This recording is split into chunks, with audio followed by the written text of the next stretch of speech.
Imagine transforming your garden into a lush paradise with just one incredible product: human shit. Yes, you heard that right. This all-natural fertilizer is packed with nutrients your plants crave. It's rich in nitrogen, phosphorus, and potassium, promoting healthy growth and vibrant blooms. Plus, it's eco-friendly, reducing waste while enriching your soil. Just mix it in and watch your garden thrive like never before. Say goodbye to chemical fertilizers and hello to a greener, healthier garden with human shit. Your plants will thank you.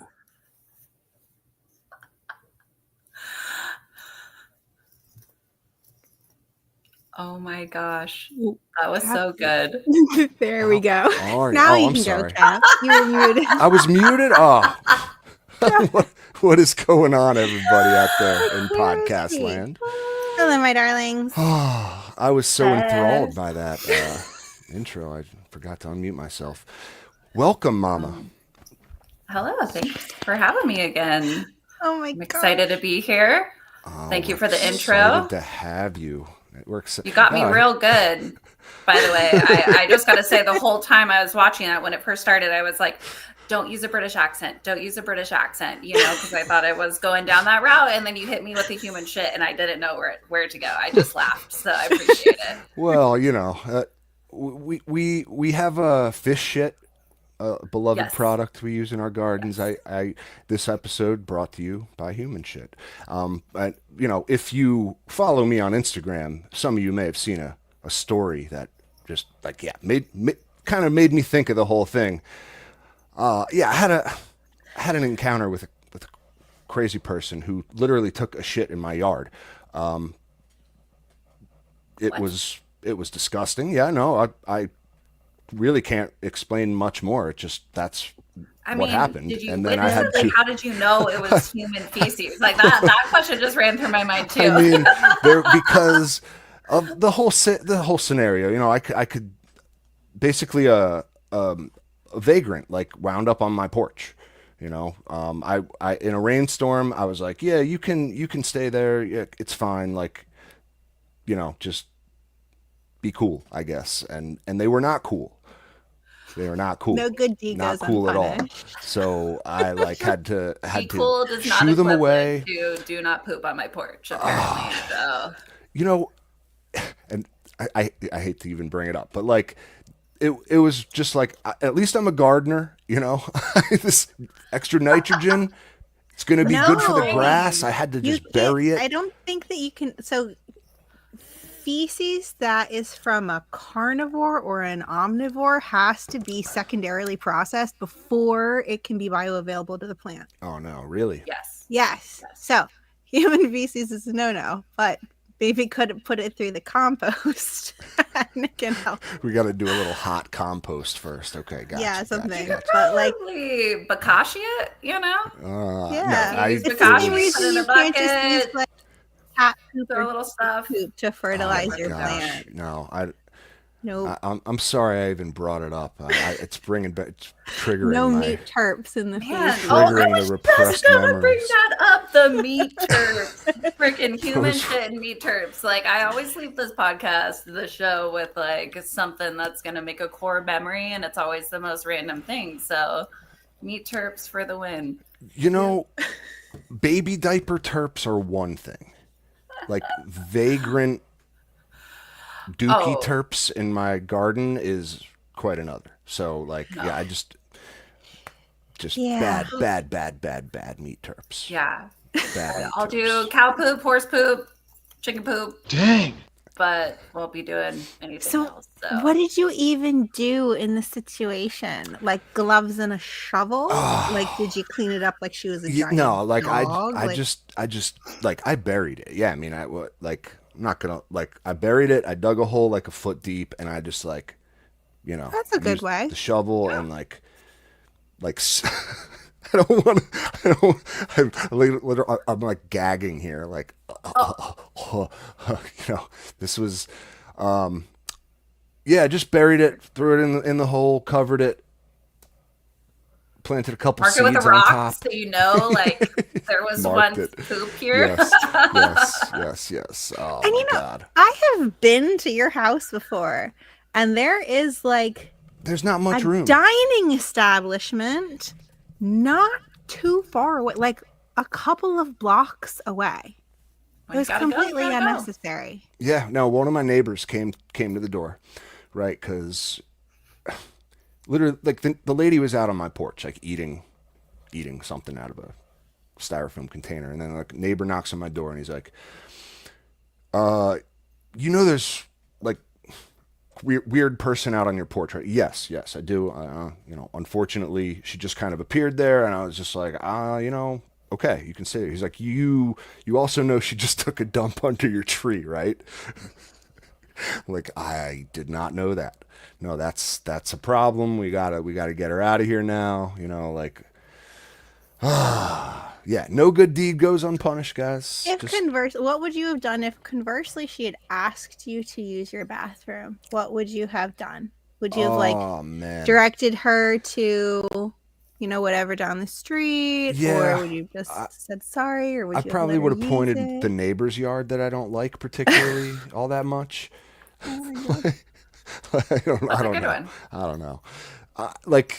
Looking back on it, like it's like you just can't, like, you give an inch, sometimes they take a mile. Like it's unfortunate, but I did have to call the police. I mean, that was not something I wanted to do at all. Wait, you know what I what? mean? Yeah, that escalated quickly. Well, I mean, again, like when the neighbors are knocking on the door and like there's like that going on in the backyard, I don't know what else to do. She escalated it rather quickly by doing that. You know what I mean? And I was just like, oh well, man, I'm gonna have to get her out of here now. And it's just a small little town, so there's not much you can do. So, cop was nice. He was just basically like, you got to move on. You can't stay here. Wait a second. Was she still there and wouldn't leave, or she had already left the premises? Yeah. Like I was trying to get her away, but she was. No. No. I was totally like I thought that she had sat and then shit. And no.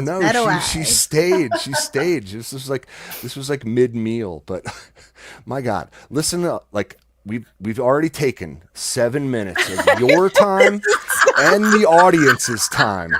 And I don't want to relive this 1 second longer. So, okay. Oh goodness! Apologies. I'm sorry. I'm sorry. I know it's an intriguing tale. I know. Like this doesn't happen every day. Right? You don't run into things like that. Now that I know it's not even good for the garden, I feel like a little worse about it. But what can you do? How would you know? I mean, what can you do? I can't name. Dump some red wigglers on top of that area, and you'll be okay. Just sprinkle some bokashi. That's all. I'm gonna go out there and just bokashi. Sprinkle Seriously, it with bokashi. like you can. That'll break it down for sure. So yeah. But then you'll still want to mix it in with some more soil and then give it a minute before you. Oh my Lord! And then stick your lemon tree there. Lemon tree. Right? Something. Raspberries, whatever. But welcome back, Mama. Thank you again for gracing. Absolutely. And let me give a couple shout outs in the chat. I see Jackson Greenery, welcome. I see Bud Z Ohio, the Smoke Ring, Matt Fratt, Strong Island, Low Key Grows, Spleefed. I like that. First time here. Spleefed. Yeah, if it's your first time, welcome. Welcome. If it's your happy second to have or 185th time, welcome back. Welcome. We're happy to have you. Welcome back. What welcome. are you guys smoking on tonight? Post in the chat what you got. I want to see some good shit. Yes. Tell me. I've been smoking the same stuff. Oh, I've got to join for a while. I don't. Look at that. Look at that. Triplets. You got to join Oh, them, no, or it's a is vape. that I'm vaping it up. Oh, She you're got a little vaping. cart. Nice. Yeah, I didn't want to get my room all smoky, so. What do you got in there? Gary Payton. I feel like an actual influencer right now, and they highlight it and hold it Let's up put this there. like photos. Vanna White. Gary Payton's a nice Some one. Gary Payton. So Icon. it was a strain that I considered growing this year, but I just bought a bunch of clones and stuck them outside and was like, survival of the fittest. Whoever is here, I love on the that. ground. So, Just like go buy clones. well, like So not a locally thing here. I know, on that is 420 on Easter, they were $5 a clone. So, just went and bought a random. I did hunt down one in particular that I was looking for, but the rest we just kind of rolled the dice and went with it. So, Wow. they ended up all working out. So we may have more than we should, but we'll just, keep that on the low there. So, but we got 3 in the bed. I got Punch Breath, which is Mendo Breath and Purple Punch. And then this one doesn't have a name. They just stuck 3 strains together, but it's Mendo Breath, Forbidden Fruit, and Grape Cake. And I'm super excited about that one. I can't even tell you. I did a dance when I got that plant. And then the last one is like a Gushers, which is, I can't even tell you what's in that one. So Gushers. Underrated snack food of the 90s. Oh my, they are quite a delightful little snack. I won't even lie. So my kids will, do they even make Gushers anymore? Oh my God, yes. I get them from my kids and then my kids end up like not getting any. Sorry, guys. I've done that before, a time or two myself. But yeah, so that's kind of what I've got going outside. What about you guys? What are you guys growing? Tell me. Oh, well, I'm puffing on a little grape juice number 2. Okay. Which amazing. One of the grow along plants, joint custody genetics, was, let's see, his BBOJ number 4 crossed with, man, I have no idea, but it's super grapey. It's super. I got the grape pheno.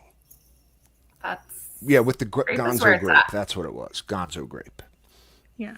So it was like the orange terps from like the tangy dominant kind of thing with the BBOJ, and then the grape thing going on with the Gonzo grape. Is she super tangy? I find that his blueberry OJ comes across super tangy. This one in particular is like the grape pheno. So it's way more like Concord grape jelly kind of thing. Yeah. And very, very little on the citrus, if at all, which, surprised me because tangy, like we were talking with Joint himself, it's one of those bully genetics. It just kind of like pushes its way into everything it touches. Yes. Yes. What are you smoking? This one's great. I have Golden Goat tonight. Golden I thought Goat. I was getting, I grew her recently from Irie, and I thought I would hate her the entire time. And then I harvested her, and I still hated her. And I got her through the dry, and then I got her through 2 weeks of cure, and now I love her. So I thought she was almost gone, and then I found a whole nother Grove bag. So happy day. Oh my! You got a whole bunch more, so you better. I got a whole bunch more. So yes, it's good. Yay! Yum. I've never heard of that strain at all, but there's a lot of strains out there that I've never heard of. So favorites. She's really. What's her crosses? Unique. Oh my gosh! So she was Island skunk crossed with Fuck. Now I gotta go look it up. Oh, I'm sorry. Can't even remember Golden the time. Goat? Yeah. Yeah. Right, I have no idea. So she's just been Golden Goat forever. I actually first discovered her in the PA medicinal program, and I loved her so much. She was so like medicinally wonderful for me, especially for a daytime strain. And I was like, oh my gosh, I'm never gonna find her because she was clone only. And she was kind of like one of these holy grail strains. I'm never going to get her. She's only in clones. And then Ross Jeff from Irie, he did some work and he made one that is like a, I want to call her like a biosimilar. She's supposed to be very similar to Golden Goat without it actually being Golden Goat. And she is very similar. She has a very specific, like high terpinolene. I want to say almost tangy, but it's not tangy at all. Like there's a very specific smell that is Golden Goat, and I can't even describe it. It's just, if you ever get the chance to experience it, I'll send you some. Jesus, it's just, yeah, you just have to experience it yourself. She is unique and wonderful, and she keeps my brain alert, and she makes me very creative, and she doesn't make me sleepy at all, but she doesn't make me anxious either. So she's key. Like her a lot. That's awesome. Yeah, it's so key to not have one that doesn't make you anxious when it's one of those uppers too, you know? Yeah. Oh, so it's a male Hawaiian Romulan pollinated Mr. Dank's Island Sweet Skunk. So there you go. Hawaiian Romulan cross with Island Sweet Skunk. All right. I will keep my eyeballs out for it. Or I guess Who that's knows, female's Island Sweet Skunk. So Island Sweet Skunk cross with Hawaiian Romulan. All of our local farms, they all grow like their own specific thing, which is great. Lots of choices, but then I'm trying to track it down at the specific dispensaries that they then will sell them to. So, and I could try to grow from seed, but I'll tell you what, this year I'm doing nothing from seed. In fact, I actually let a friend borrow my lights, and he started all my vegetable starts for me. So I was like, oh my gosh, that was delegated out. So I was so happy about that. Like, I can't even tell you. Like, I'm at a point where if it's not automated, I will murder it. Oh my gosh, life is too busy. There's just not enough hours in the day. Oh my gosh. Yes. I don't know how I used to do the hand watering thing now that I look back at it, you know? Oh my God, and I started in cocoa too. We were just talking about before the show how we all started during COVID. So we had like ridiculous amount of time every single day to do things like hand water cocoa 3 to 5 times a day. Wild. I think you're onto something there, G3. I mean, a lot of us, I think even in the chat right now, in the listening audience, were COVID growers. You know, we got into this just like recognizing kind of the scarcity of what the plant that we love. You know what I mean? Like, I mean, and everything else. Like a lot of us got into like growing our own food, starting our own gardens, raising chickens, doing the whole thing. If you want something done, you got to do it yourself. Yeah. Right? Bake sourdough. Yeah, right. That's all the COVID stuff hobbies. You're still doing, right, Mama? Oh yeah, I absolutely. I like feeding my starter. It's like a little science project. I bust out the scale. I got it down to the grams. I watch it for the air bubbles. I got to nerd out on some stuff, you know. So makes it feel cooler, I guess. I don't know, better. Like I taste the bread. I'm like, oh, I totally know. I weighed that to the best gram. I don't know. I'm just joking, but like it is so much fun, like using your hands and making something with your hands and being able to eat it. Magic. Like, better. Yeah. Put some butter on it. Of at least being like self-reliant in some small way. Absolutely. You know, like it's very tough, damn near impossible. Some people can to really be like off the grid, reliant on only yourself in a closed loop system. But like, you know, that's a pipe dream for a lot of us living in like the suburbs or wherever out there. It's just like absolutely. So, how robust is your post-apocalyptic skill set? I mean, I know places where I can go, people who are self-sufficient. So like, does that make me efficient as well? Like I know resources where to go, but I might not that is the number one resource is your community. Your local community is your number one resource, because say you're great at growing X, Y, and Z, and someone down the street is great at raising sheep or cow or whatever. Bees. A barter system. Bees, yes. Absolutely. Beautiful. Yes. That's what I learned from playing Fallout is neighbors. Rely on I your watch neighbors. the show. That's yeah, no, it's totally true. Totally true. And yeah, like it's just a good feeling when you can produce your own anything. So yeah, like that propelled a lot of us into this hobby, and it's just like, yeah, look at us 5 years later now, kind of like how far we've come, the things we've learned, the lessons taught along the way, right? And it's I doubt you could find a single person who's growing in the same way that they like the exact same way with the same stuff that like they started with. You know what I mean? There's every grower like I hope not. I mean, not to say that as a mean way, but I hope we've all learned and even a little bit, right? That's what makes it so exciting is like that educational part of it. And if something doesn't work, then figuring out, you know, what's the backup plan? How can I fix this? How can I make it better? How can I improve? Yeah. I think like honing that in is like part of the craft, right? Like, I mean, at least that's what it is for me is either how can I make it to where I'm hands off? I mean, because when I first started, I don't know about you guys, but I mommed things so hard. Like I watered them. I fed them too much. I was like, oh, you don't need so much sun, you know, like I just a little bit too much. And now I'm just like throwing them outside in the sun. I didn't even harden them off and just like survive. And then planted like second kids syndrome. Like a 1970s parent now. You're just like, be go back outside. We'll ring the dinner bell when you come home, right? Like it's it's just even in the 90s, I feel like we got that kind of shit, you know? Oh, but I had a lot of opportunity, but we won't talk about that.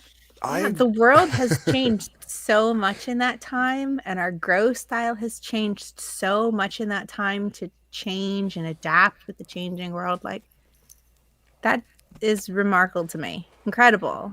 That it is. Grows are so easy to shift to fit into your lifestyle. I just think that's magical. There's just like a million ways to skin the cat. And, well, don't skin cats. We don't approve of that at all. The analogy got Shadow, Miss Shadow looking at me right here, just like, why would you say that? Betrayal. Like it's just like a lot of different ways to go about it. There's no wrong way, and like. I mean, I will. I'm just gonna say this. You can hate me, but if you use Miracle Grow, will grow and weed. I feel like that's a wrong way. I'm just saying. That's my one. That's my one wrong way. Fair enough. All right. Fair enough. Hate me. Or human shit. Said it. Or human shit. Yeah, don't do that. We've got to say that too. So. At least hot compost it first. But Bokashi. So really, I mean, what like I'm trying to like weigh the pros and cons. Like if someone is growing with Miracle Grow, I mean, I don't know. I have to imagine there's someone out there who's done it. Maybe first grow, second grow. I don't know. It's a soil you have in the garden. Be done. It's just a matter of should it be done. I think it's more of along the health lines for me that I'm like, you shouldn't be using Miracle Grow, period, for your body. You know, like I used it though. I will fully admit, not on cannabis, not on crops, cannabis, on, like, no Mary vegetables. Jane, but yes, on gardening. Like absolutely. First started a garden bed, right? It's at the store. You throw it in with your plants. It grows. Yeah, it worked. So it's not wrong. We just don't want that in your body. Okay, that's all. No. And then we learn. And you know, and if that is like what gets someone into the hobby, I guess that's all I'm thinking is like if that's what got you started, then like it's not wrong. Like if you're trying to grow your own, there's no like if you're growing your own, you're not wrong. But there's better ways to do it for sure than me. Every single grower has new grower sins. Every single one of us. Yeah, let's confess. Let's do a little confession. Yeah. Where should I start? What's your new grower sin? Like That Oh, one that sticks out, like the flagrant foul of your new grower career. ignoring. G3's laughing. I'm ignoring my plants, and sometimes it's on purpose. Like I see them, you want water, you need something from me, and right now I just don't have the capacity to do it. So that's my new grower sin. Glad it's out there. It feels so much better. But like there were times when like you went like a day or two when they should have been watered, when they just weren't. At least. At least. Especially when there was the tent. I don't even know what it was, but when there was a tent right here in my room, it's like looking at me. And I just had this like maybe some demand avoidance going on where it was demanding something from me and I wasn't going to give it. So Watering procrastination. I think that's exactly what it is. Like I just watering paralysis. I watered too much. I watered too hard in the beginning, and now you don't water enough. Now especially you're in the tent, like making them hand struggle for it. watering. No. So that's it. And probably overwatering and then getting those damn fungus gnats, Oh, man. yeah. I swear. That's what I was gonna say. Like a rite of passage, I feel. Fungus gnats. They're the worst. Oh no, they're not even the worst. They're actually probably one of the best, arguably, of all the things that you're gonna get in your grow. I would choose fungus gnats over just about anything else. They're just annoying as shit. Yeah. They're gross. I mean, yeah.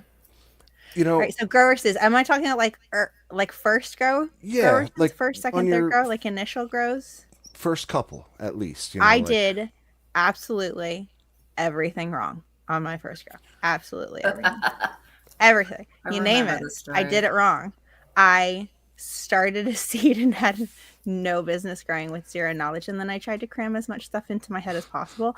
And I made a lot of assumptions because I was learning in the seedy backwater cesspools of Reddit. And that place, like, they're very confidently spout misinformation. And so I made some assumptions that were very wrong. College? They did absolutely not. So yeah. I was doing things like moving my plant inside and outside, but not keeping like specific time schedules really well. She ended up getting, oh my gosh, she got aphids at one point. She got spider mites at one point. Both of these I got under control very quickly. She outgrew the tent because I read somewhere that you're supposed to, this is, oh God, you're supposed to veg them for 8 weeks and then flower them for 8 weeks. You must have read that in the captain's guide to growing photos, like they're just over vegging constantly. It was really bad. I had to like take the top off the tent, and then she was like growing into my rafters and like wrapped blankets around it and like duct tape things together. And then, to the surprise of absolutely nobody, she re-vegged because it was not light proof. It was an absolute shit show. I did everything wrong and I was in love with it every single step of the way. So yeah, I got all the sins out of the way right early. Just absolute chaos. Good Lord. I mean, you know, your grower sins are forgiven, G3. Like do 30 Hail Marys, you know, go up into the garden, spend a little time with the plants. Yep. And you're all good. No, like yeah, mine you know, fungus gnats for sure. That's just something we kind of like. It's a hurdle. Like at least in organic growers, you're gonna run into that for sure. Calcium issues. I feel like just that's like a however you want to everybody phrase hits it. It's a canon event. You see the like the dreaded like brown spots on the leaves. You know what I mean? And the tips. Like the most like beautiful parts of the plant, like suddenly one day you walk into your grow and they're just like, oh my God, they're ruined. Yeah. What happened? It happens quick. Like it happens real quick, especially in organics again. And it's like those brown spots are a dead giveaway that your calcium is lacking. And in that, it's probably like a combination of like a calcium and a phosphorus issue that they're kind of synergistic with one another. Have to be in combination. Oh yeah, usually when you're locking one, there's a few others that are behind it. And obviously by the time you're seeing it, it's been a problem for a little bit. Yup. That's why it's hard. And when you're a beginner grower, like how are you to like know by looking at a leaf, you know, like you're learning about starting a seed and getting it just through the seedling phase, which I swear to God, mine were always like long and lanky and, you know, so there's so many different parts to learn about with it. So I can see how that could happen. You know, it's a common issue. Everyone kind of deals with it, and it's just one of those hurdles. You figure it out when you get to it. You know, it's like not necessarily something you start out thinking about as a grower, but like it is a problem you're gonna run into, and it's like, well, use all your skills, man. It's kind of like you got to be a little bit of a ninja as a grower. It is. I mean, Honestly, bookmarks only get you so far, and growing so much of this hobby is experience based, and you really kind of have to just go through grow after grow after grow until you eventually encounter all of these things in order to experience how to best get through it. Because just like every other part of growing, you have to find your own style and your own technique that works with your own vibe and your plants.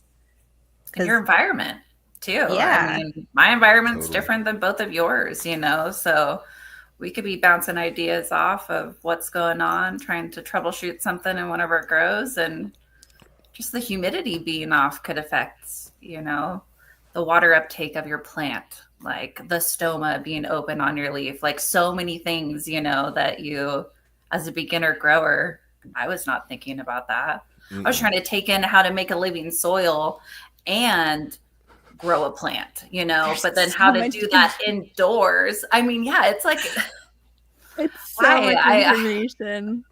Oh my gosh. I distinctly remember laying in bed and just hyperfixating on nitrogen over and over and over and over and over again, and then getting to the point where be like, oh my God, I have to go look at them, and running down 2 flights of stairs to open the tent and stare at my plants that looked exactly the same as the last time I looked at them. Oh yeah.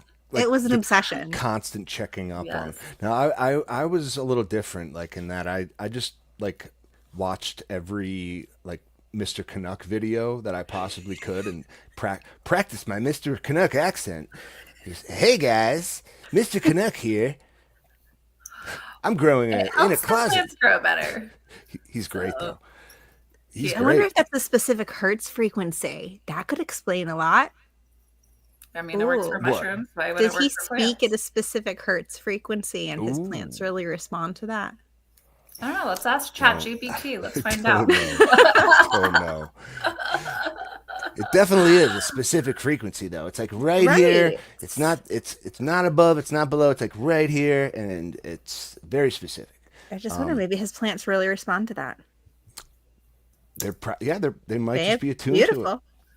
For sure. For science, we should ask him to change his voice, like with one grow, like, you know. Just every time he's in there, talking like either a really, really super high or a really low voice, and see how they respond. I don't know if you can. For science.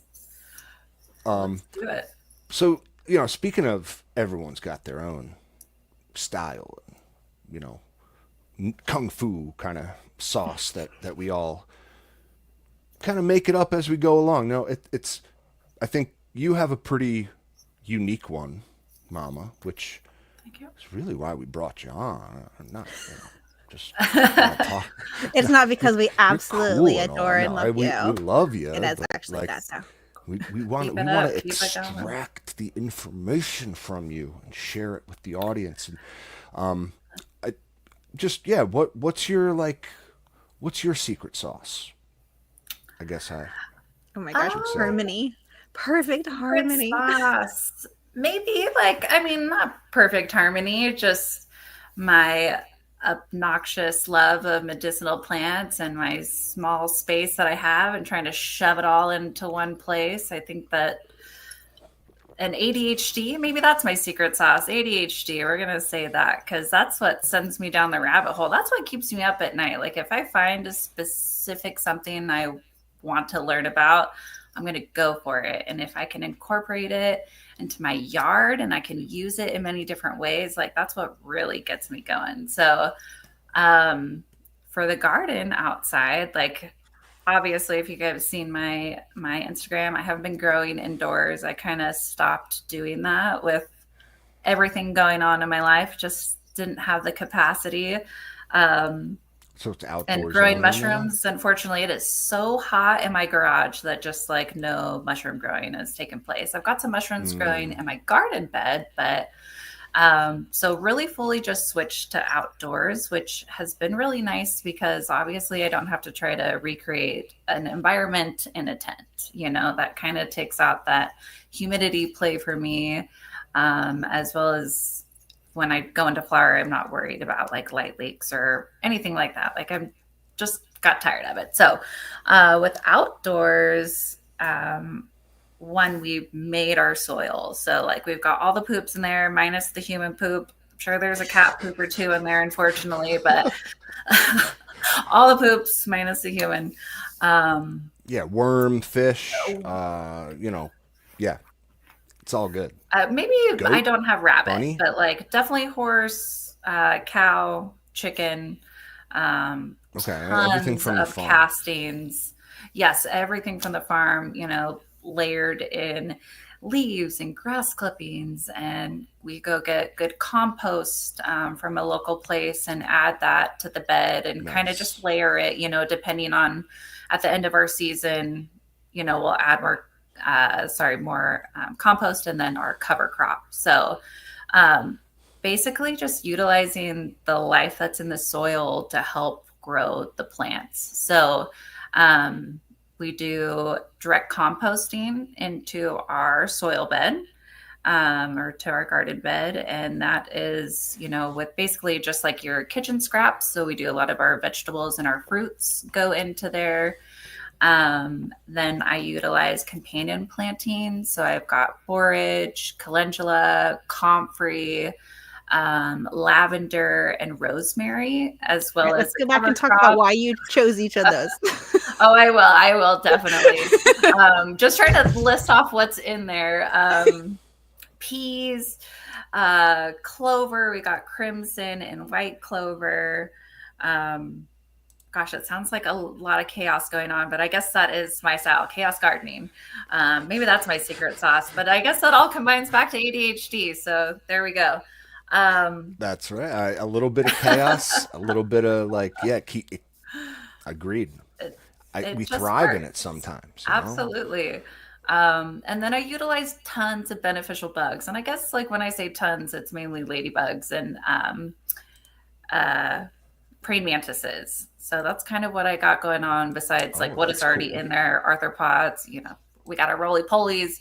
I got spiders in there. And then below that, like nematodes and all the other wonderful protozoas and good things that are hopefully in my soil that we have going on. So, yay, my little baby. Look at that. That's a little baby praying mantis. A little one. And he like looked back like, what the fuck? And then took off. So that's awesome.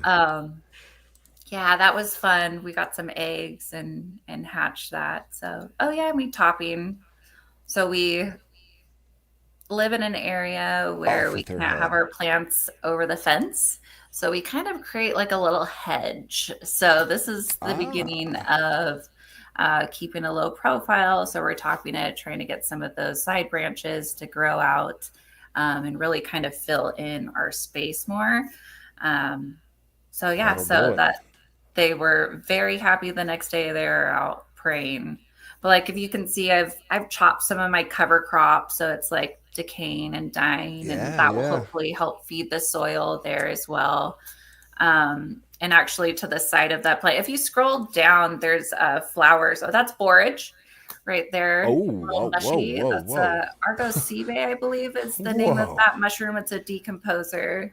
There's my lavender, That's a and then my cool plants. looking And bed. then off Wow. to the left of that is a comfrey plant that I actually by accident planted it there.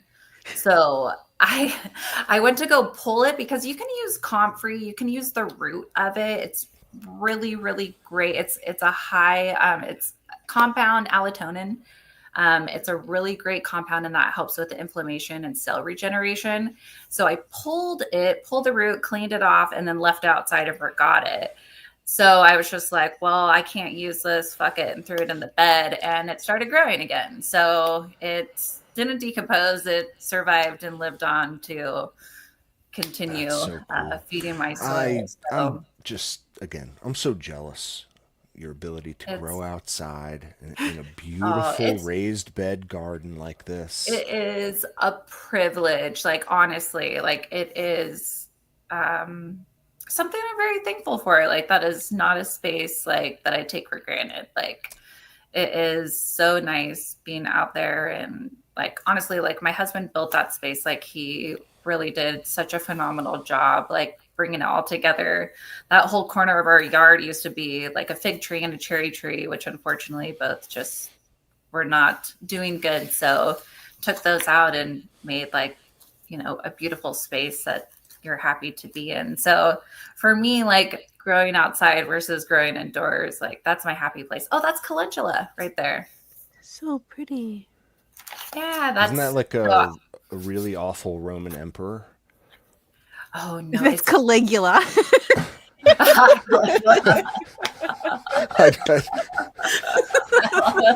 Wait, what's the difference? calendula. Calendula. All right, calendula. Okay. Almost like it's so beautiful. It smells so good. In fact, it's like called pot marigold It because looks they're like a really marigold. great. Yeah. Yeah, it's pretty similar to a marigold. So, but Beautiful. it's really sticky too. That's a comfrey right there. That's in another Okay. part of my yard. But I grow several comfrey plants.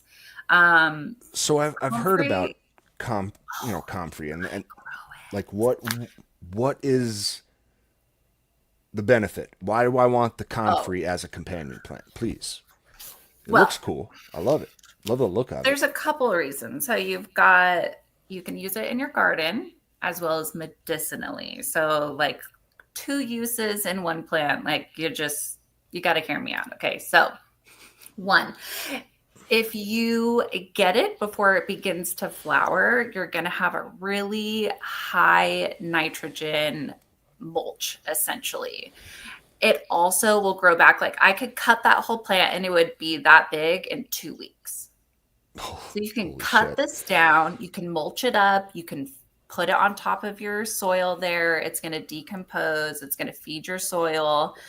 You can also chop it up and you can make a comfrey tea with it and that you can use in a few weeks to use it as either a soil drench or you could use it as a foliar spray. So just in the garden Awesome. alone, like those are great things. Like the taproot alone on the comfrey is going to pull up potassium, magnesium, nitrogen, zinc. Like it pulls up a ton of minerals. So then if you chop that up and put that back into the soil and feed your living soil, then all of that is just going to get replenished back into your plants that are in the soil. Now, I Awesome. also use this. Okay, well, if you have any questions about the garden use of it, like I can give you the parts per, like for water versus like your comfrey tea. If you want to drench or a foliar, it's 10-1. So you're going to put it in a bucket, and a 5-gallon bucket is usually pretty plenty. Like a 5-gallon bucket is great. Let me just say that, okay? Because you think you're going to want to go crazy, don't. 5-gallon bucket is going to feed you probably for the entire summer, if not more. 1/3 of it full of the chopped comfrey and the rest with water. Let it sit for a few weeks. Give it a good stir. It's going to be stinky. It's going to be stinky. Okay. It's just going to be really stinky, but it's what we it's like. Liquid green gold. It's just so good. And then from there, you can strain it and use 10-1. So 10 parts water to 1 part comfrey tea, As a and then water that in foliar? as a foliar or a drench. Okay. It sounds like, So if it's pretty, if you did a lot, if it's pretty strong, you can do 15 to 1. If you're, a little nervous and maybe just starting out, I would suggest a 15 to 1. So just a garden alone, like, you know what it looks like is oh, kelp. And it's like, it just hold sounds on. a lot like, I apologize. oh, yep. Just, doesn't it kind of remind you of kelp, G3? And like the way that it looks Yeah. and in the way that it kind of like, it functions as like a plant, like growth stimulus kind of thing. It grows super fast. It's like land kelp. Land kelp. And it can be pretty invasive too. So like if you don't plant it in a bag or a container, like depending on the species that you get, it can definitely overtake your yard. So there's the Russian variety and the Bocking 14. I have both of those, and those are typically the ones that you want. So I've been able to start it from seed. I've also received roots and have been able to start it from either one. So it's pretty hardy. It survived my winters being in the snow outside. So like, go get it. I mean, why not? Like, that's so free. you got this in like a container, Yeah, separate so from I've got a your... living soil bag directly behind, like that area of my yard is a little random. So I've got a living soil bag back there, keeping it happy. The one though in my actual cannabis bed it's free. It's in there and it gets huge. I mean, I kid you not. It was so big and all the bees were loving on it. So we just kind of slowly chopped it down until all the blooms were gone. And then we chopped it and it's literally like that size. So it's Holy shit. crazy. That's cool. So if could we put this in a tent? Like, would we want, like, if we had a, let's say, a 3x3 bed, or even just a space in a tent where you could fill it up with something? Like, would we want to put this next to a couple cannabis plants? I think if you, just like any cover crop, right? Like you've got to maintain the balance in there. You can't let the cover crop grow so much that your main plant is like, fighting for survival. So you wouldn't have you can always comfrey plant like this next to your cannabis. I would say no. I would be chopping it. Like I would just be chopping it down. So like originally when I just had one, I was trying to get the leaves before it would bloom. So when you get the leaves before it blooms, it's got the highest concentration of the compound allotonin.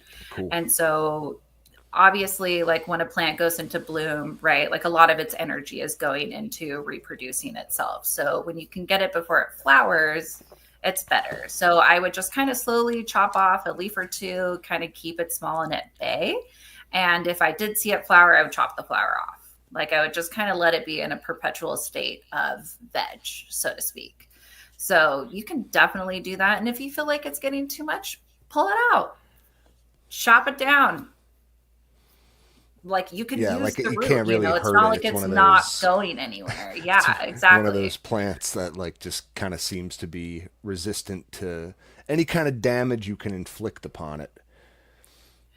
I mean, I don't know. I left it outside in 100-degree weather and just tossed it on the bed, and that thing freaking took life. Like, that's crazy. I was like, wait a second, did I plant something over here? And I was like, digging around. No, I could still feel the root on top of the surface, and it had leaves like coming out. So, wow. No, it's a very hardy plant. So, that's great. That one's pretty much my favorite. I mean, I use that in a lot of my salves. So like now to the medicinal part of it, I will cut the leaves. I will dry the leaves. I can either like infuse it pretty quickly. Like I'll use a levo if I'm wanting, pretty instant usage of the oil, or I will cold infuse. That's like really honestly my favorite way. It's kind of like the lazy way. Shove some leaves in a jar, top it with some oil. What do you find every other day? I'll give it a little shake and leave it up. So what do you find are the medicinal benefits from this for yourself? Well, I use it a lot in salve for like pain. Like as I'm getting older, like apparently my body is like 60 years old and my back is feel just like that. dead Oh my all the gosh. time. So I I use it hear for you. pain. The Like it's random aches and pains that you get. It's like I slept wrong. Like, is that a thing? yes. Like, when you're young, Oh, it doesn't seem to be. You wake up when you're 40, and it's just like worst pain in my life is back. Yeah. 100%. Like All right. it Cool. sucks, man. So the salve like is pretty life-saving. I'm just gonna say that. I have been using that and I have been able to like help other family members that, have arthritis or lupus, have been going through cancer. I've been able to help them and provide that with them to help take some like it's not going to take it all the way, but just to ease some of that pain, especially in your joints and your back. I've used it on my forehead when I've had like a migraine, just like my head is pounding and Tylenol, nothing is working. Like I will slather my forehead in salve and it helps, like, I don't know. As I'm talking, I feel like I'm like the dad from what is it, My Big Fat Greek Wedding, when he puts like Windex on everything. Like I'm like, oh, you need Put salve. salve You're on it. You hurting. need You some need salve. salve. Put some Yes. salve on it. That's some funny stuff. Or Oprah. I mean, you need you some know, salve. Some salve. Yeah. Is it just there. comfrey in these salves? Do you ever Yeah. add Do you put like like CBD or THC, THC? Oh CBD, yeah. all Oh, sorts I'll of tell stuff you in all the there? deeds. So Yeah. the other one that I use is calendula. So back to the yellow flower that you had Great seen. picture. I use that, and oh yeah, hey, see, it's the dopamine Ah, shirt. I kid you not, like it just hits so hard. it's the happy shirt. It is the happy shirt. So calendula, that's an antifungal and antibacterial, anti-inflammatory. It has anti-inflammatory properties. So I'll use that and infuse oil. So I just did the same thing. Like I shared how to make comfrey oil with everybody the other day. I made calendula oil. I had tons of flowers dried in a jar, topped my oil, and I'm just letting So it pretty. sit there and soak in all the goodness into the oil. And so when I make my salve, I typically do it in parts, just so if you're wanting to follow along, cups, because I will make different ratios, right? Sometimes I'll make 6 salves, sometimes I'll make 12. So it's all going to be different. But parts, I usually will do 1 part comfrey, 1 part calendula, and 1 part CBD or THC, just whatever is kind of calling my name that day. So of course, beeswax, shea butter, vitamin E oil, all the good stuff. And then just Yeah. depending on what I made my plant material out of, like this last time I did sunflower oil, but I've used jojoba oil, MCT oil, just coconut oil, olive oil, basically all the oils. So whatever I can use, I will infuse. So All the infusions. no big deal, you guys. Yeah. I mean, like, really, like if you're a believer in plant medicine, right, which I think we all are here, Yes. right? Then you're a believer in plant medicine, right? Like, Totally. there's a lot more plants out there than just our Oh. favorite one, cannabis, that produce medicinal effects, and Absolutely. we've only begun to start really understanding them in any real way. I mean, there's so many plants. There is. I mean, and that's not I use a lot more in my garden too that, use for other things. Like I've got mullein to use that you can use as a tea, or you can smoke it when you have respiratory issues, chamomile.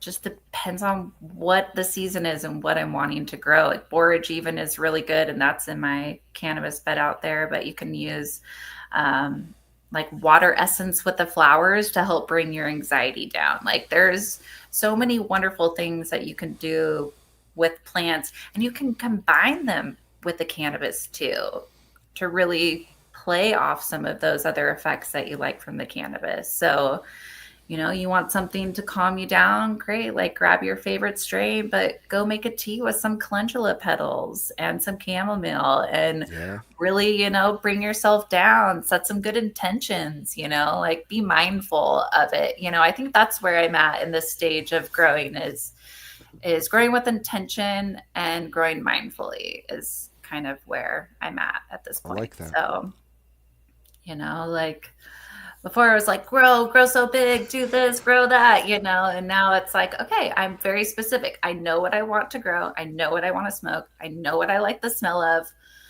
If I go see a clone and it doesn't smell good, like even by touching the leaves, like I'm sorry, but I'm going to move on to the next. Like it's gotta hit the olfactory up here and make sure that it's the good. nose knows. Yeah, the nose does know. As they say. But that's great. I mean, again, like I'm a little jealous of your just ability to go out, pick out any clone you want, smell them all, like touch their leaves, you know. Like, oh, this one's got really fat bad, leaves. like, doing This that, one's but got skinny fingers, you know.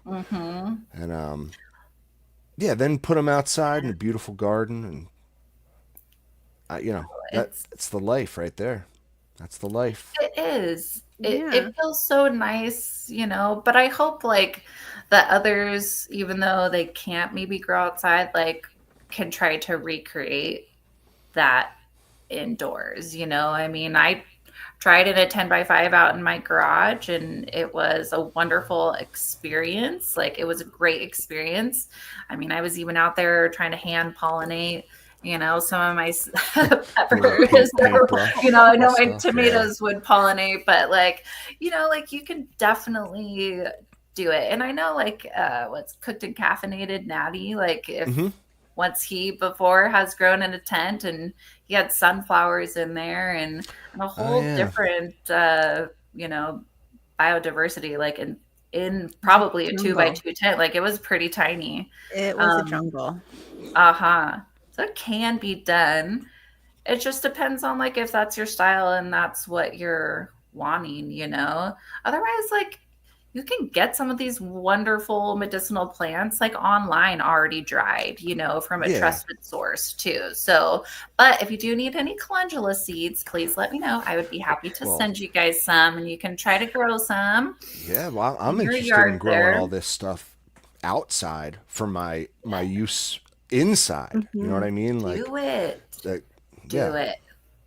Why no, not? I mean, it's so wonderful. Even like last year I grew a sacrificial tobacco plant because it was so sweet and so potent that all the bugs went to that specific plant outdoors, keeping them, you know, trying to keep them away from the cannabis plant. So even like calendula, like their leaves are really sticky. So like aphids will go to them and be stuck to them, you know? So if you can try to like use some of these plants as like even a pest deterrent, you know, like not just even good for your soil and not just good for your body, but like also as a pest deterrent, like it's awesome.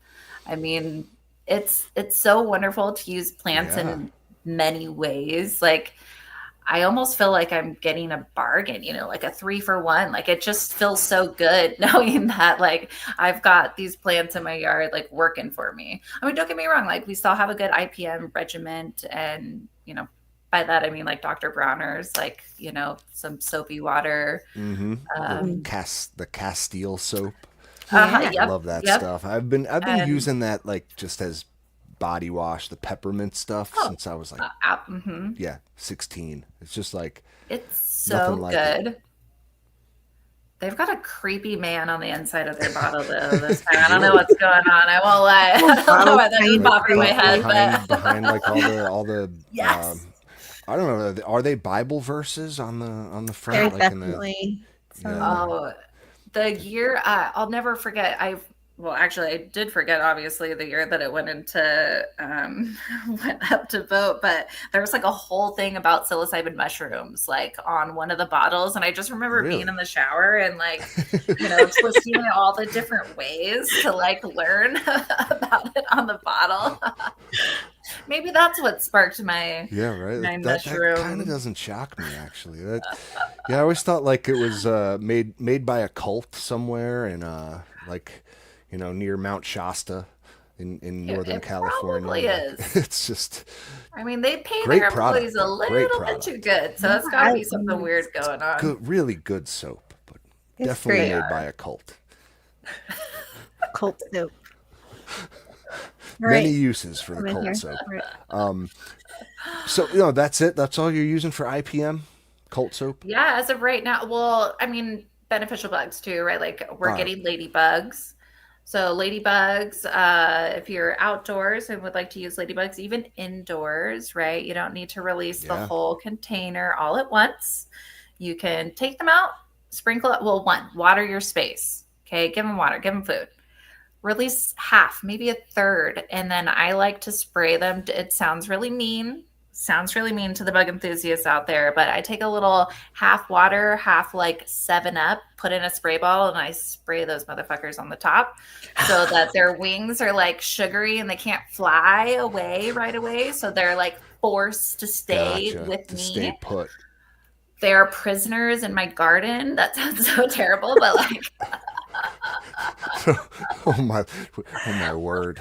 oh it my sounds really word. terrible, but yes, they are We have prisoners in my captured garden. ladybug slaves. That's Oh, We have it's terrible to think of ladybug that way. slaves in the garden. Now, well, they you must have stay. had some different ladybugs than I got when I got mine, because mine just like scattered to the winds and died in every corner of my Because you grow didn't tent. spray them with 7 Up. that Didn't must spray have 'em. been it, because And I didn't spray. if they Epic don't have fail. like I didn't clip somewhere their to wings first. go, Yeah. well, like you gotta water too, and like if they don't have a place to go that's like shady, then they're gonna run away. Like so, Okay. if you want to release some ladybugs in your tent on Amazon, they make these really cool like little ladybug like houses that you can almost go and put in your tent, like on one of the poles. Then that way they have a place to go into, and maybe they'll lay some eggs and like have a perpetual cycle going Okay. on. But give That's them a cool. space to like go get away from the heat because some of y'all got your lights on really high. Like I'm just saying, like they're hot. I know, I did it. So I killed lots of ladybugs too. So I killed praying mantises even. Like they hatched one time in a tent and I was so chicken shit scared to go in there and capture them. They would like hop at me, and so some of them died. Right? Yeah, But that this does time sound I a was a little lot more scary. brave. And yeah, so we hatched them inside. I put them in a little mason jar with like a little cheesecloth on top so I can see when they started hatching. And then again, went outside, watered the yard, and then started slowly spreading them out all over my yard. So that's really like if you can get some good bugs working for you in your yard, like eating all the stuff that you just can't see, that you can't get to, um, do it. I mean, seriously, it's like my favorite thing to go out there and see ladybugs. You know, sometimes I'm like, wow, there's a lot of ladybugs here. Like, obviously, I got a lot of food for them to eat, Yeah, right? So but that kind of it's makes you like, is there too much food? Are we getting a little too crazy here? Um, but that seems to be like the key. And then, of course, going out there like with your own two eyes and your two hands and flipping over leaves and checking on everything. Like, that's just Oh the man, the best thing number that you of can do. bugs I have squished in my life. Oh, it grosses me out, you know. Ugh. you And those damn pincher bugs too. Like those things like have eaten my garden before. Like and that is half oil, half soy sauce. Go put it out. They'll die Interesting. pretty quick. So Like yeah, so they're like a attracted to the bowl of smell of it? the soy sauce. Uh-huh. Yeah. Like I did a Okay. nice like imagine like a plant base, like a little tray. And that's I weird. filled it with equal parts oil and soy sauce. And I had like 100 in there one time. Like That's weird. it moved, it grossed me out. I had the heebie jeebies. Like I felt like I couldn't eat that like later that day. Like Huh. it was so gross, but they were putting holes like in my leaves. Like that's not I gonna wonder work what with me. they're So attracted to in that, like the Maybe the shade, because like I swear to God, they'd just be like, "Meh." Oh, for the Yeah, maybe. I think the soy sauce. Yeah, like maybe they just like hibachi a lot. They just love the onion volcano. Just, they're well, plummeting that's to their death into a bowl of soy sauce. Just, an oil. we smell hibachi. Oh my God. No. Going diving. So Isn't that weird works, though? It's like, though. I don't know. You always, it's just like, who would have thought, right? Like the Japanese beetles, like that Oh, one the yellow specific ones? scent, yeah, where like you Yeah. have that those traps. I can smell it right now just talking about it. That the specific scent that attracts these bugs like en masse, and they just like congregate, and then they're trapped, and it's super weird. Yeah, and those things suck so bad too. We will get those in our yard as well, and I try to squish those as quick as possible. But Oh yeah, we only get a couple, so I will be thankful for that. It's the we have pitcher these bugs that are the worst. we have these new ones, the spotted lanternfly. Yeah, I don't they're think I've annoying. ever heard of those. Oh, they jump like they're like they dodge your when you try to step on them. They'll like dodge you. They're like No. they're super sneaky. Yeah, they're terrible. No, we just got them here a few years ago, and they're like Are they eating everything? They're horribly invasive and they taking destroy over. trees. Mm-hmm. Oh, that's frustrating. Yeah, it's Yeah. specifically shit, what type of tree is it? It's see one 'em specific everywhere. type of tree they like the most. Like a And for a madrone or while people spruce would have or like tape around their Oh, trees to okay. I catch think them. uh-huh. Yes, they're annoying as shit. They have like one really good jump in them and then a second like little jump, and then they're pretty much sitting ducks. So if you can like get them through that first like temper tantrum, they're fucking dead. Yeah, you got to look like an idiot twice while they dodge your best attempts to smush them, and then on that like third time's a charm, you'll get them. But no, they are sneaky. They'll dodge you a couple times. That's so funny. I love that you got the routine to catch them. So like, they're obviously fucking with your life if you got a routine to catch them. So. They're terrible. Yeah. But There was like giant warnings that went out across the state. There was like almost a level of panic induced about these spotted lanternflies. They're like, they're going to destroy everything. And it actually, they did kind of go back into balance somewhat. They're certainly not as everywhere as they first were, but it was definitely like a Starship Troopers. Like, are you doing your part? You see one, you kill it. You kill it and you report it.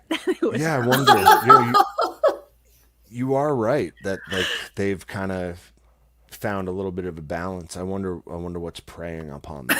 It's got to be something now, just something realized now that they're food, like that it's unfamiliar bug to like, I don't know, birds or who knows what. So Yeah. Well, I mean, they must be bad if the birds won't even eat them. You know what I mean? Like that really does kind of throw it out of proportion. Oh, they're terrible. Gross. Yeah, Johnny knows all about them. Johnny knows all about them. he says they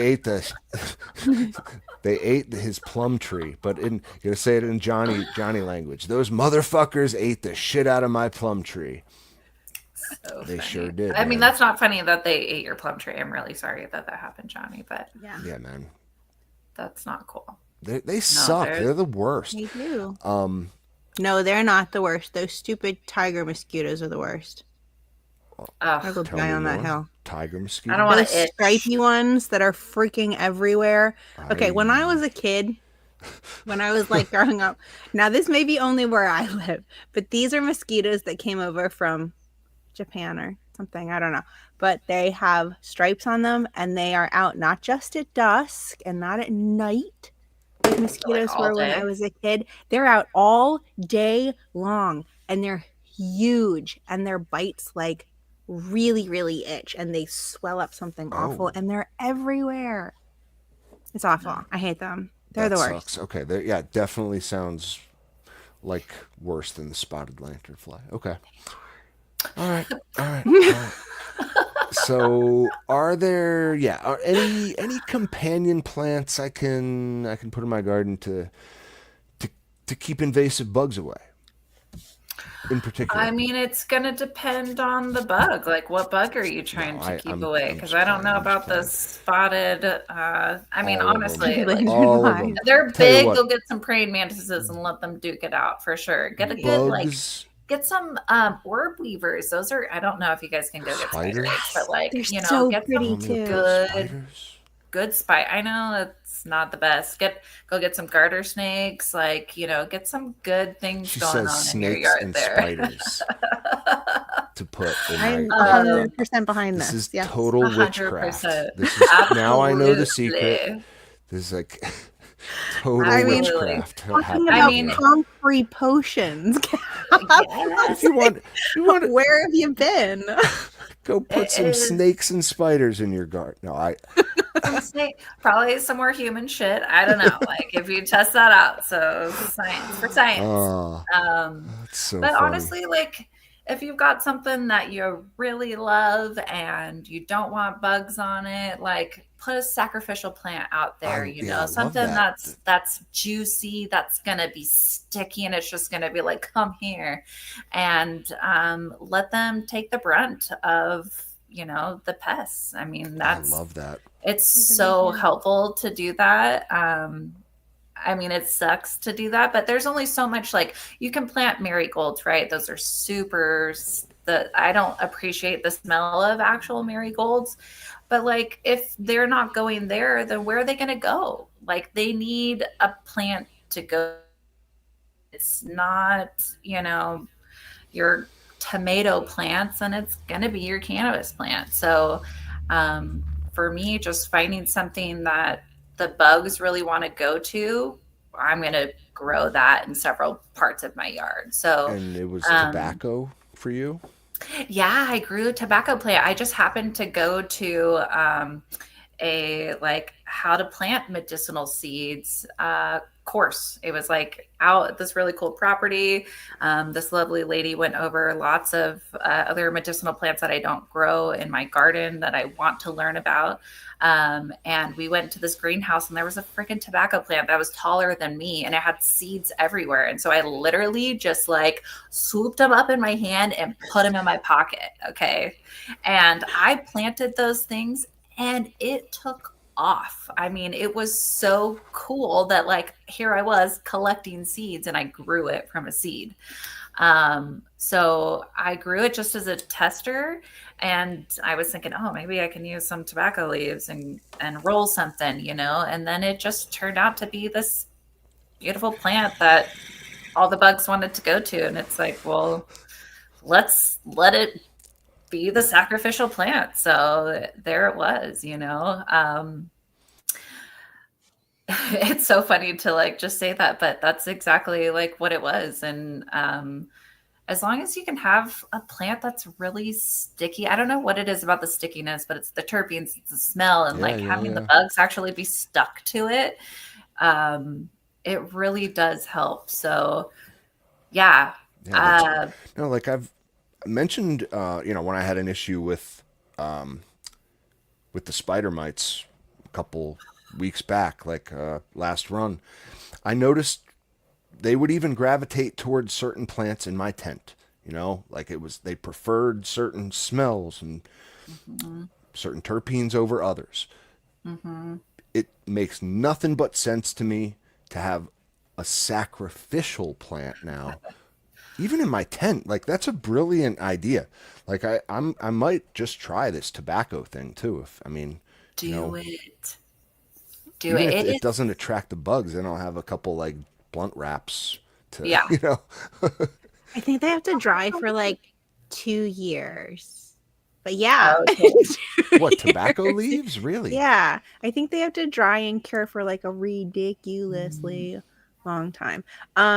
That would make sense. There are some people in our community who have grown them before, so Well, that's That's cool though. awesome. Even I'll have to look into it. I think maybe Rudy did tobacco. I feel like someone like said that they were doing like a grow along and they were going to do tobacco plants as well. I'll try to think of who that was.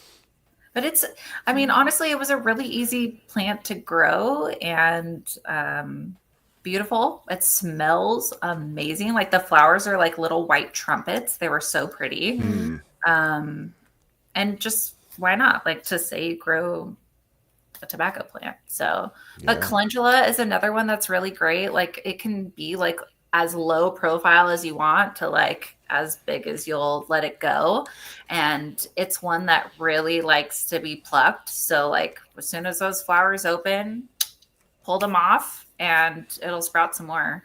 And then just let the flower head dry and there you go. You got some medicine. So it's, you know, two birds, one stone. So it almost sounds like too easy, right? To like do some of the stuff that I'm talking about. I'm just like, no, Yes. it's just knowing. When Like I first it's the knowledge, started, you know? yeah, it seemed crazy, you know, like, oh, why would I want to put a plant next to another plant? You know, I don't want to attract pests, but it's like, no matter what, like if you don't change your clothes before you go into your grow tent, you know, like you don't wash your hands, you're not doing certain things, even in a tent versus outside, like you're introducing pests no matter what we're doing. Like we're not sterile beings, unfortunately. So if you can have something in there just as like, I mean, that's the whole thing with IPM, right? We're doing this as a preventative. Like you're adding it as a preventative, but maybe you're growing calendula and you're getting some more medicinal purposes, but maybe not, you know, it's working for the plant, but you just don't have any pests in there and that's okay, you know? So I think like using different forms, like you've got your foliar spray for your IPMs, but then you have your beneficial plants. And then maybe you're using your beneficial bugs. Like there's so many different routes that you can go and really creating a nice synergistic environment, you know, for your plant. And then you're ingesting that. So you're getting that good energy back. I don't know. I think like how we grow our plants, like with love and attention. I mean, don't get me wrong. Like I full on ignore my plants sometimes, right? Like talk about my sin. I will ignore them when they need water, but I just don't want to be pushed. But like they repay me as I have poured into them. So that's great. And no, it's awesome. Like to get so many benefits out of these different types of plants. You know, not only do they work as an IPM, they work as a nutrient for your plant, like a growth mechanism. It works as a form of medicine for you. It's just like, yeah, why not grow a bunch of other plants? If not in the garden, you're growing, you know, up like in your tent next to your cannabis plants. You know, if you have the room, it could make sense for you, you know, like. But you can grow comfrey outside, right? Like you can grow it outside. Grow that stuff chop outside. It, you make your comfrey tea. You could do all those things and then feed your plants inside, you know? Totally. So there's lots of good uses. So I really think like tonight when you go home, everybody do their homework. I want you to go online. I want you to look up Comfrey. I want you to look up the benefits and just know it's not just me preaching at you. And then tomorrow I want you guys to go out and get some seeds and start your own Comfrey plant and then tell me how it is. like 4 to 6 weeks. Cause honestly, like it will be, it will be big. So when, like any kind of cover crop, right, yeah, that you're growing, absolutely. like, when you hear people say like chop and drop, what does that mean exactly? And drop it. Is that a dance move we used to do in the 90s? Yep. Pop, lock, and drop it. I don't know. Sorry. My clubbing days are showing. So with the cover crop, like that's basically you're using it as you can use it in so many different ways, right? Like that will help if you have a good cover crop growing, that will help eliminate some weeds, not all, right? But some. You can chop it and drop it and use that as nitrogen, right? We're just like instantly adding a mulch layer. It's going to decay. It's going to feed our soil and plants, you know, our plants are going to in turn take that up. So you want to veg to a certain point. Like say for me, when I grow clover, I want to get it before my flowers start forming. If you're growing peas, you want to chop it before the flowers start to form. Basically anything before it's going to go into flower, you want to chop it. That's when you're going to get the most nitrogen out of your cover crop, essentially. That's when it's pulling the most up from the soil. Like it's got all the goods because it's all stored in the leaves versus it going directly to the flower, which is then going to go to the seed. So all that nutrients will then get passed on to its offspring. So if you're getting it before that point, you can still do it. It's not like it's not going to feed the soil, but if it lets it flower, it's going to be extracting nutrients from the soil to flower. So yes, you're going to chop it and it's going to go back in, but not at the rate that we want it to go. So, so with the cover crop, we use it like at the end of the season. So after we've harvested our plants, we make sure to put a nice compost layer over the top, and then we throw whatever cover crop we have left in the cabinet and call it good. So it really is like we've got a mix. I've got white clover, red clover, and then a random mix of it says cover crop like on the actual bag. So, cool. And that's got like vetch and some type of pea and I think like buckwheat and rye. I feel like there's one more in there too. Clover, obviously clover. So that's kind of like a lot of the stuff you get in the build a soil cover crop bag. Yep. Yeah, I mean it's like your standard go-to cover crop for a variety of things. And the mixture of each one of those things kind of has their own little specialty as well. Yeah. So and they're just kind of like adding them all together. Spindly little plants too that like don't necessarily like take over a pot. They can. They definitely can. Like I had a clover patch that was like so high, like patting it down, I was like, I just gotta chop it. So no, it can get unruly like if you let it go. So but that's okay. Like that's the space that I have. I let it go wild, let it grow as much as it can, like throughout the winter. We usually reseed it in spring and let some new life kind of come up and then chop it all down a few times before then planting in the soil. So, and the comfrey like gets chopped. I mean, all the things get chopped and just buried in there. I mean, I'll even put my, my mushroom bags, like when I'm done, my blocks, they're done, they're not growing anymore. I'll dig little holes in there and bury those in there as well. So cool. Oh, is that where you get your fruiting mushrooms in your garden soil now? Well, that actually, the one in the video, I wish like I will get some specific mushrooms growing. Like I've had oysters grow and chestnuts grow in a couple areas. But at this point, I have so many different bags that they're kind of just feeding the soil and the mycelium will compete with each other. So they won't, really grow. And some of them were a little far spent. So they're probably done and gone. But the mushrooms that were in there actually is from the compost that we get from a local place. Like every time we get it, we water it and it just pops up. I believe it's an Argosibae, I think is what I tried to identify it as. And it's a decomposer. So it'll break down, the pieces of wood that are in the compost and eat all the other life. And I just go around kind of smacking the top and let it send out some spores and hope that it'll keep coming up. Little tap. Mm-hmm.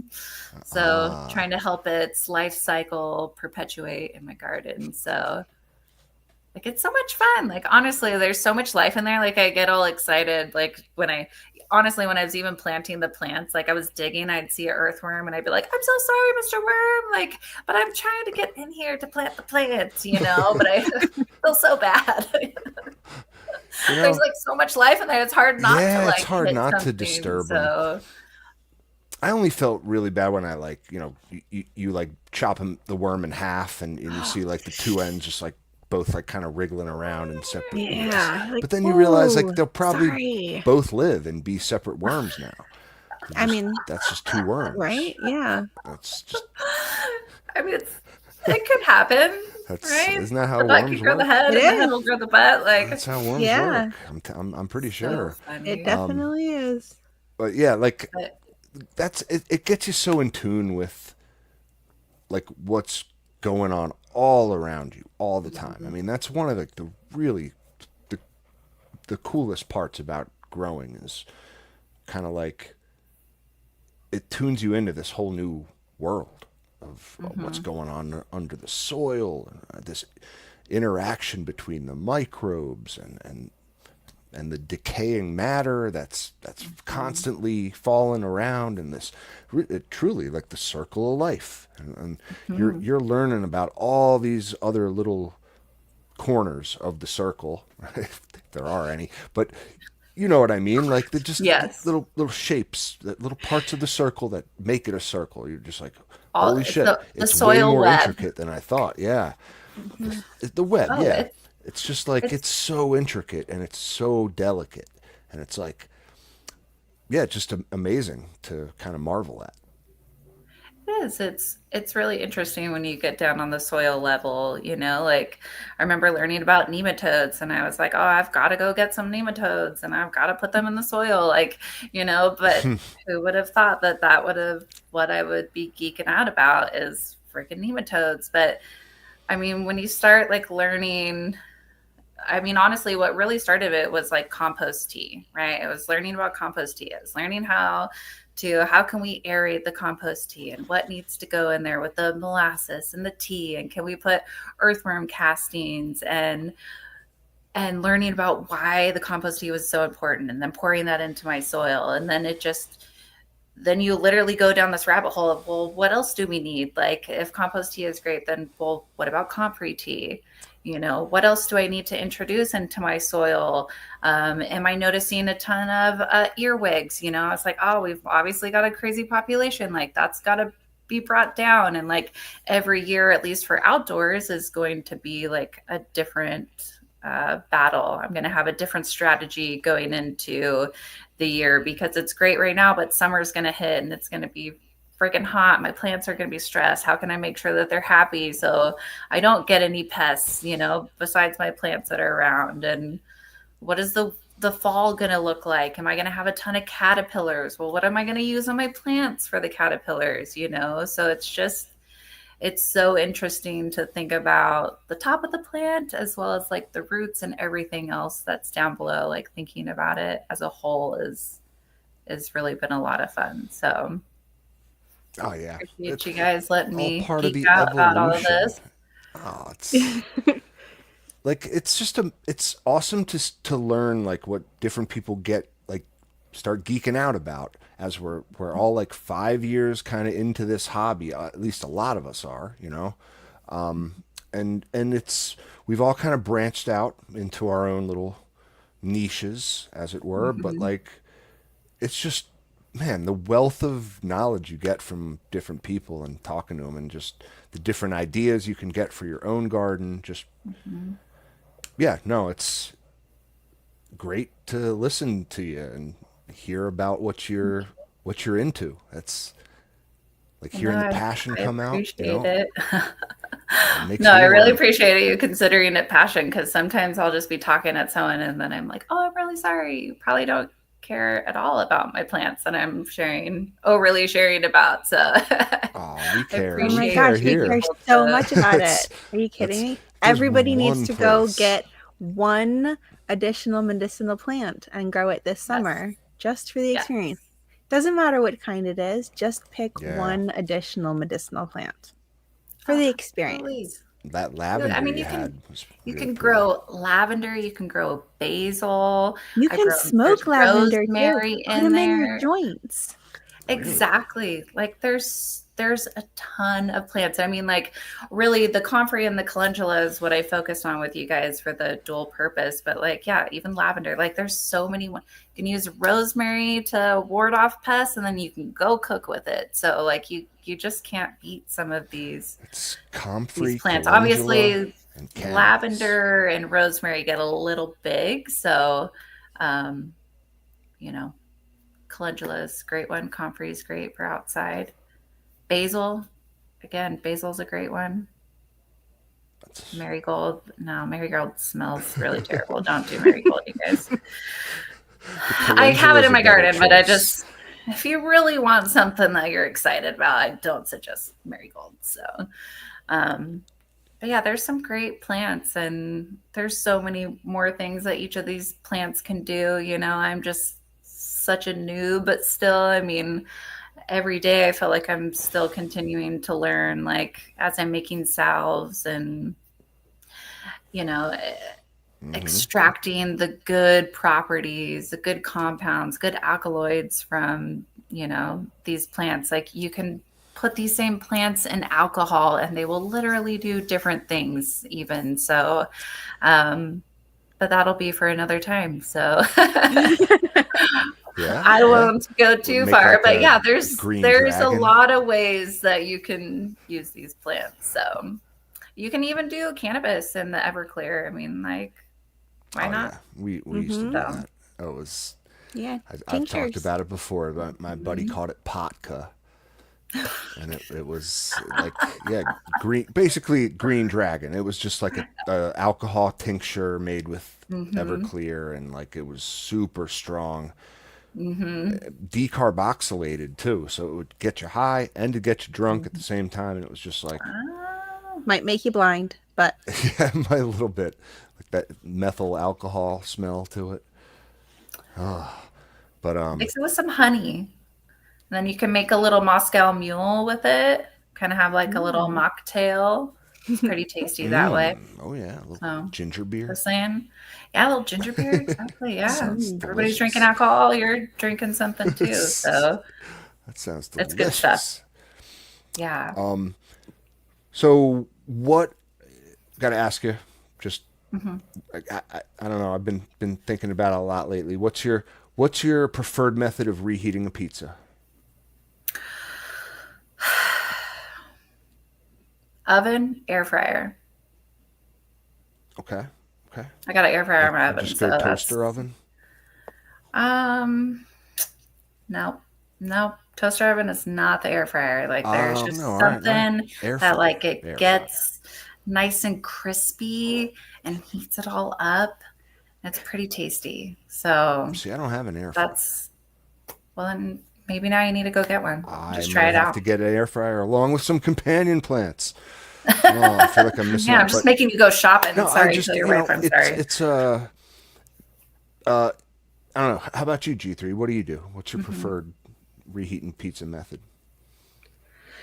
My preferred reheating pizza method. Usually I put it in the microwave for like 37 seconds on power level 3, and then I throw it under the broiler for like yes, okay. The oven like 30 seconds, and then it's broiler. Good to go.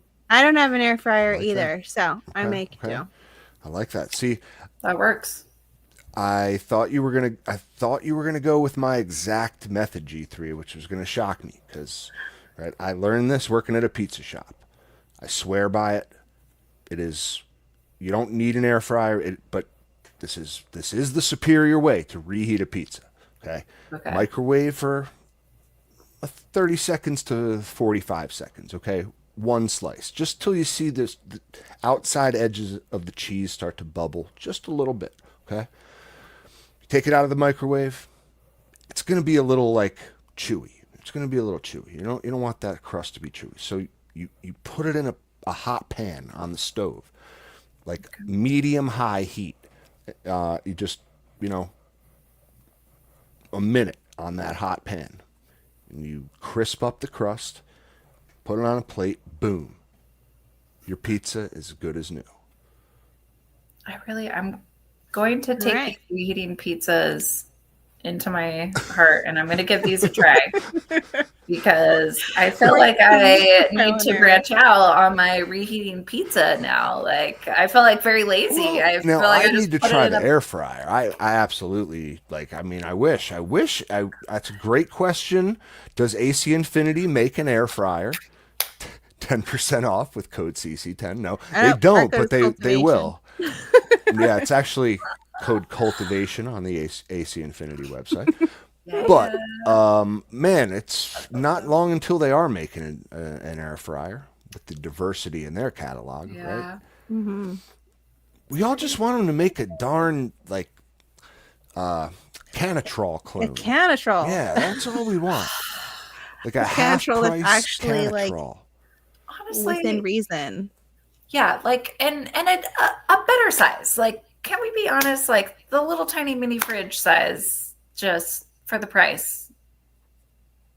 Yeah. It ain't working.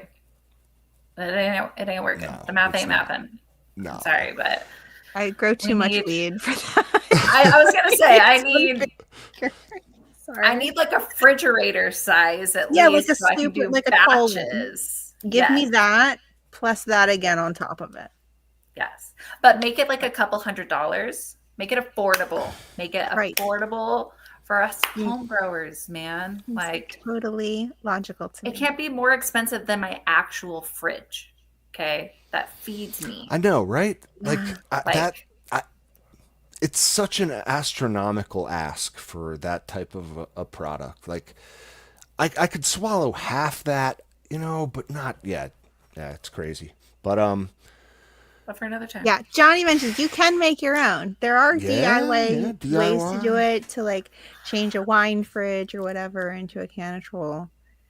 Hey, we have someone in our Discord was posting his design for it, just pictures. He swears by it,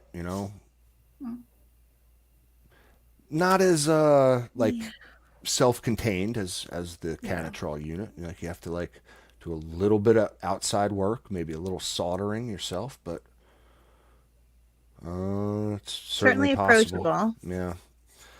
I can tell you I would never do it on my own. There's just not enough trust dopamine myself. to make it happen. Yeah. It's just not, I'd love to say I'm going to do it. I'm just never going to. So I just honestly, Canatrol, I or find, drop the like price I've of said life. it from the beginning, and I find if I dry my product correctly, if I do it the right way, if I hang it and I keep it at the right parameters for 10 to 14 days like I'm supposed to, it turns out perfect, right? Yeah.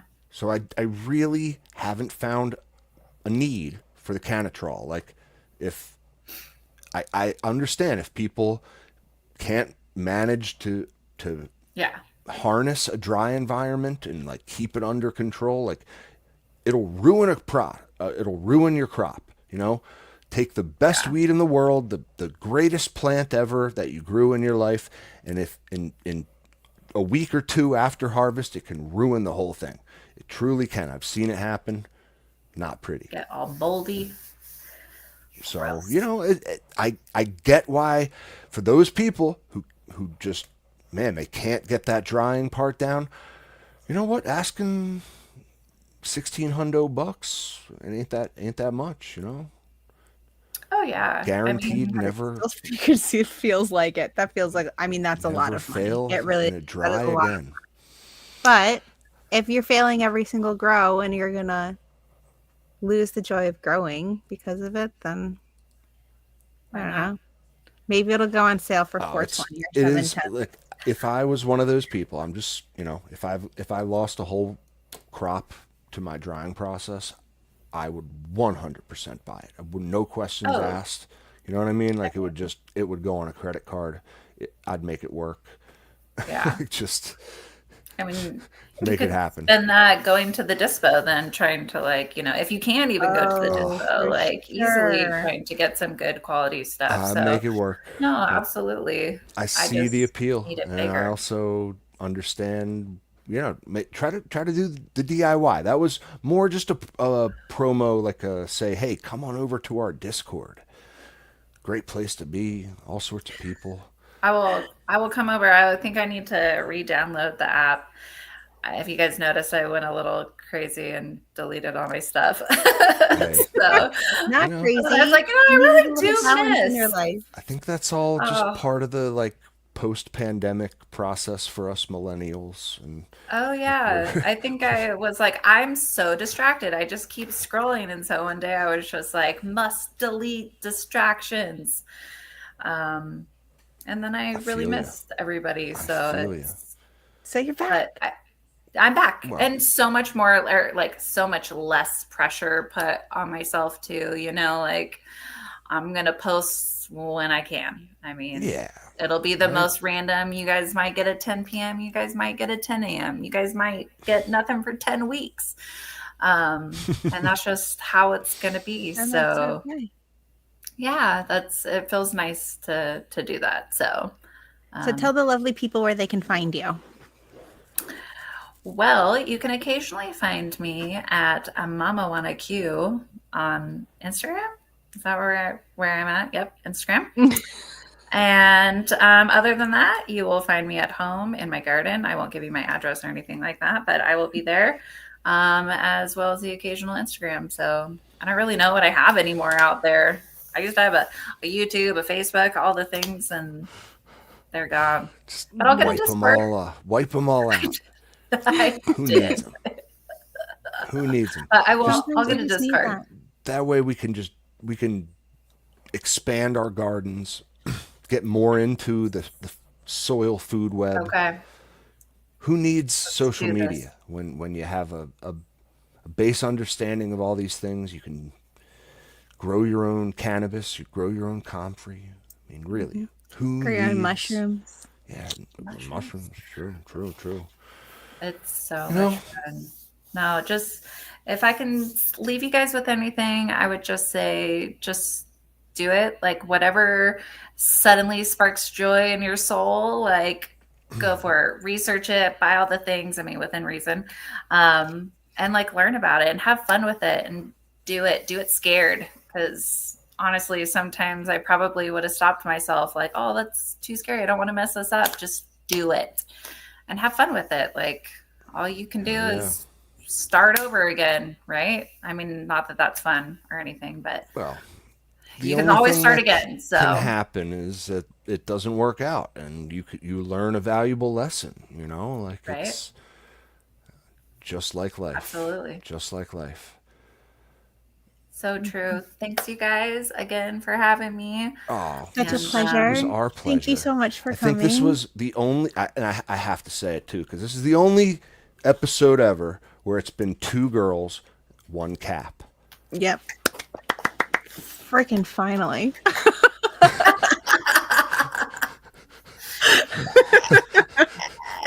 I will keep the jokes to myself on the inside. So thrilled that we had you.